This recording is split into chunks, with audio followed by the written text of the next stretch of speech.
This is your postpartum survival guide. My name is Lauren and you're watching Mommy Matters. Today I made a big list of all the things I found helpful during my postpartum journey that hopefully you'll find helpful too. We have 5 categories to cover today. We have recovery, nutrition, breastfeeding, sleep prep, and self-care. So with all that being said, let's get started with the most important category, in my opinion, nutrition. I thought the most helpful thing for me during my postpartum journey was freezer prepping meals. I made another video here on YouTube about all of the meals that I made, including the recipes, if you're interested in watching that. But seriously, having nutritious, warm meals to eat every day, breakfast, lunch, and dinner, was seriously a game changer. It was so easy to just throw them in the crock pot or in my toaster oven to heat up. And it was really useful for my husband too. He didn't have to do any of the cooking. And I just felt like the nutrition that I got from those meals, along with the warming factor and the convenience and ease, made that seriously such a game changer. Also, going along with nutrition, I made a bedside snack station, which I also showed how I did that in another vlog that I will link down below. But that was really useful for in the middle of the night when I was feeling really hungry from breastfeeding. After you give birth, your body needs a lot of food to help you recover and also so that you can keep producing milk for your baby. So I found having a station next to my bed with sweet snacks, salty snacks, basically snacks for every kind of thing that you might be craving, was also really useful. And of course, all of those snacks were very nutritious as well. Another thing with nutrition, this is just kind of a general guideline. If you're breastfeeding, you should try to aim for about 2,500 calories, just so that you have enough for your body's energy and also to produce milk for your baby. And last thing in the nutrition category, which isn't really nutrition, but whatever, is taking electrolytes. I used Element electrolytes. I heard Needed is really good because it also has minerals in there. But yeah, any kind of electrolytes, maybe even just some sea salt in lemon water would be useful. And that's just really important to keep your body in balance and to keep you well hydrated. Okay, moving on to recovery. If nobody's told you this yet, giving birth can be a little bit painful at times. Not necessarily the birth itself, but the after pains in particular can be painful. At least they were for me. I heard that they sometimes don't even exist for first-time moms. Unfortunately, they did for me. And also they supposedly continue to worsen with each subsequent pregnancy. So that's something to keep in mind. I wasn't really prepared for that, yet I did purchase some arnica for the afterbirth pains. I loved the arnica. I took a lot of it, but honestly, it wasn't enough for me. In the future, I think I'll look into more holistic options for pain relief, but to be honest, I found my relief through Advil and Tylenol, and I know that's not the most non-toxic option. I know there is the Genixa brand of Tylenol, which has like none of the fillers or anything in that. So if you're looking for like a slightly better Tylenol, that might be good. But yeah, I honestly was in a lot of pain and I took Advil and Tylenol. So my suggestion for you is definitely to stock up on arnica, maybe an arnica cream as well, and maybe some other pain relief medications. I also heard that red light therapy is good for pain. It might be difficult if you have your baby with you all the time to do red light therapy,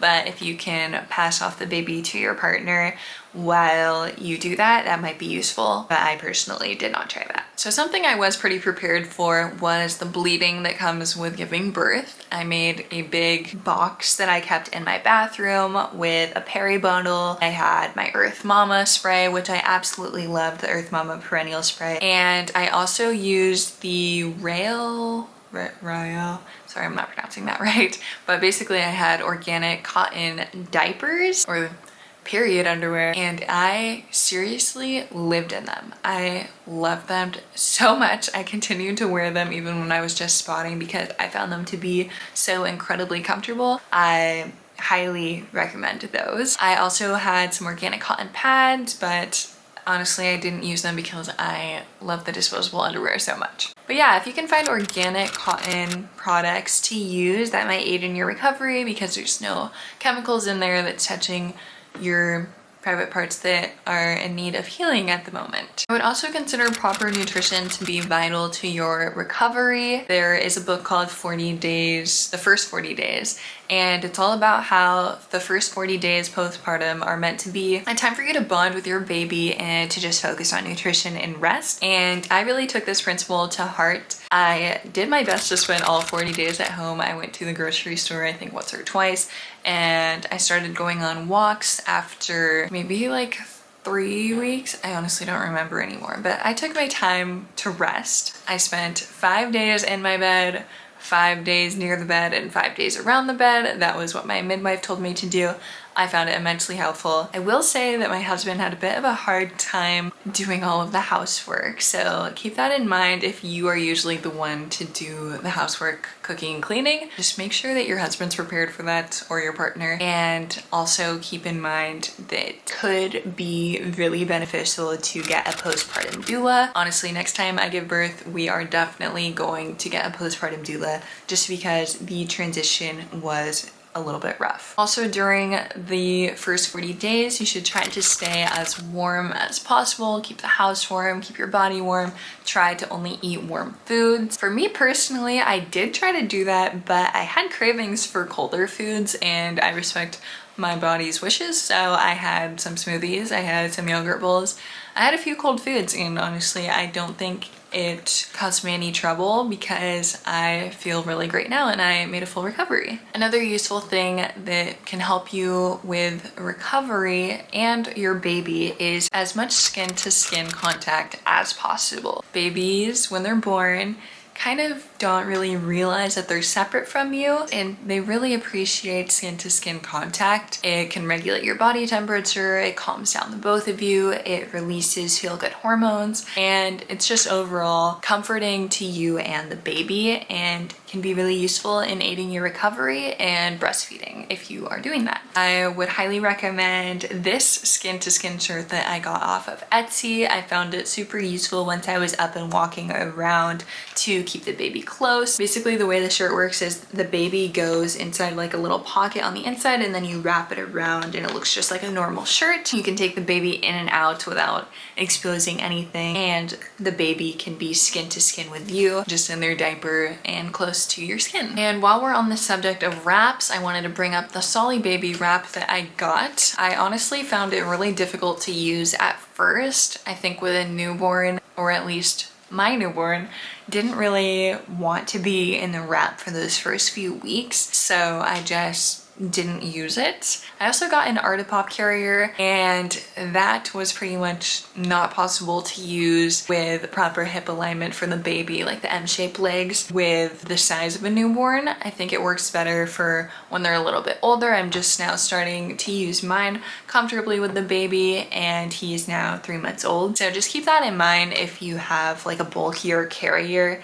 it might not work at first, and you might opt for something softer like the Solly Baby wrap or just the shirt. I absolutely love the shirt. I can't recommend it enough. Another note on recovery is to sleep when baby sleeps. I'm sure that you've heard this before, but if you haven't, do your best to sleep when the baby sleeps, because those first few weeks are really exhausting. You just went through something so incredible that also took a lot out of your body, and so it's really important to get proper rest. Since you will be waking up every 2 to 3 hours, unfortunately there's no way to get around that, you should really try to sleep when the baby sleeps. I highly recommend getting blackout curtains. I know some people don't like blackout curtains because it messes up the circadian rhythm, but I think during those first few weeks when the baby has not yet developed their circadian rhythm, it can be really useful for you and the baby to get better rest, to have like a nice dark room. I just absolutely loved mine, along with a white noise machine. I have one that uses like a real fan to make noise.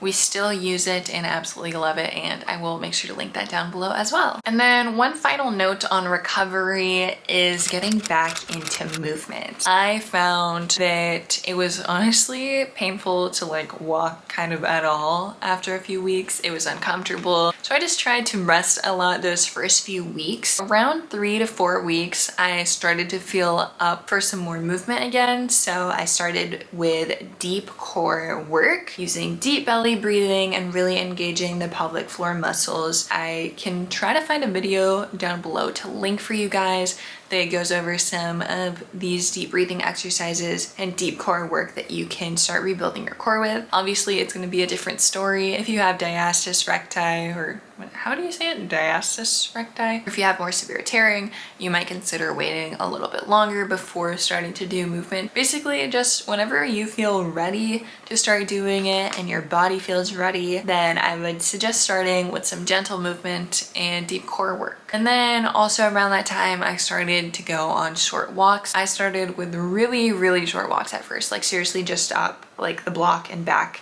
Not even the whole block, like a quarter of the block. And I just slowly built my way up. The baby also wasn't loving the carrier at this time, so he was uncomfortable. I was uncomfortable, but I just wanted to get some sunshine in my eyes and some movement. And I found that to be really helpful once I was able to do that. I also want to mention going on drives because that was a lifesaver for me. I am someone who likes to get out of the house a lot, and I found it difficult to be in the house for 40 days. So what my husband and I would do is once the baby was asleep, we'd put him in his car seat and we would go on night drives around the town. This way, you're not really getting out of the house, but you kind of are, and you get to see the world that you're kind of like secluded from at the moment. I found it to be a nice break from the same old environment I had been in for weeks, and was super useful for me. So maybe that could be useful for you too. Okay, now moving on to breastfeeding. I mentioned it earlier, but skin to skin contact can be really useful for aiding breastfeeding and your connection with your baby. I also know that breastfeeding isn't possible for everyone. So if you don't want to listen to this section, feel free to skip ahead. I will put timestamps down below. I just wanted to bring up some products that I found useful on my breastfeeding journey. I had this awesome organic cotton breastfeeding pillow. I totally forget the name of it. I will link it down below for you guys, but I really like this pillow. I was considering getting the My Breast Friend pillow, but I didn't like how the inside was polyester. If you are not too concerned about that, then by all means get that one for the ergonomic support that the back cushion provides. I absolutely love my breastfeeding pillow. I still use it to this day. I love the shape. I love how tall it is. And although it's expensive, I found mine on Facebook Marketplace for a little bit cheaper if you are considering getting that one. The next product that I loved and still love are bamboo nipple pads. They are washable little pad things, but basically you put them in your bra and it collects any extra milk. I had a very large supply of milk, and so I was pretty much leaking all of the time and had to have these pads in my bra pretty much all the time while my body was still getting used to how much milk to make and stuff. And honestly, I still keep them in my bra now because I have a really strong letdown on both sides, and I just found it easier to keep those in my bra. So I will also link those down below if you want to get the ones that I have. I love them. And speaking of bras, I also got these cotton like soft nursing bras that I love as well. I find them to be comfortable, easy to use, and great for everyday wear. My midwife told me that it's important to avoid using underwire bras as much as possible because it can decrease your milk supply sometimes, or just like get in the way of breastfeeding. Not really sure all the details about it, but that's just what she told me. It's better to use softer bras if you can. So I have been using those bras that I will link down below, and I just love them. And last product I want to mention are the Lochia ladybug collectors and the LV milk collectors. These are different than the Lochia suction little cup thing, you know, this one. Those, when you squeeze it, pull out milk, which means that they will affect your milk supply and you will produce more milk because you are removing milk from your breast, so your body thinks, oh, I need to make more milk. For me, since I had such a large supply, I did not want to make any more milk, and so instead I got these ladybug collectors. They just fit in your bra. The LV ones are more discreet and better for use in public, but while you're just at the house, I found the ladybug collectors to be game changers. I didn't have to pump it all because the collector was collecting all of the milk on the breast that I was not using to feed my baby, and I would just pour that into my little glass. milk collecting jars when I was done, and I just put that in the freezer, and it was awesome, honestly. And when I was out in public, I really liked the LV ones because they were discreet, and when I was breastfeeding in public, I had a nice place to collect milk without soaking through my shirt.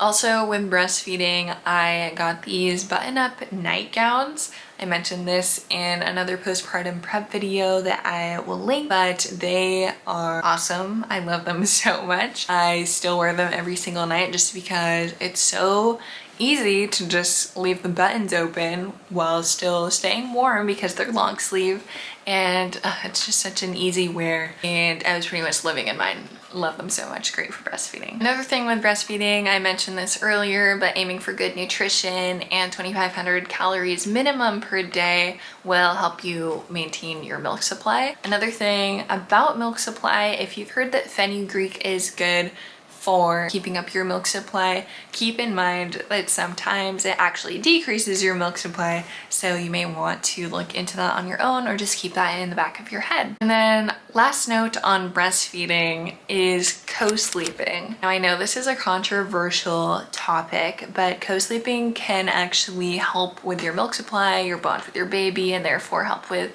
breastfeeding. Co-sleeping, or more specifically bed sharing, can actually be just as safe as having your baby in a bassinet or a crib if you follow the 7 safe sleeping guidelines made by the American Academy of Pediatrics and other sleep safe advocates. I'll just read those guidelines for you. The first one is no impairments for the parents, meaning don't be under the influence of alcohol, drugs, or pretty much anything that would make you drowsy and increase the likelihood of you rolling on your baby. You should also be free from extreme exhaustion. So for me personally, I had a bassinet on the side of my bed if I ever felt too tired. I didn't find that I really needed to use it though, because I personally sleep on my back and I don't move. I just sleep like this. So I didn't think that it would be a problem, and it wasn't. But if you think it might be a problem, consider getting a bassinet to attach to the side of your bed in the case of extreme exhaustion. Also, make sure it's a non-smoking environment. Make sure nobody smokes and there's no risk of secondhand smoke,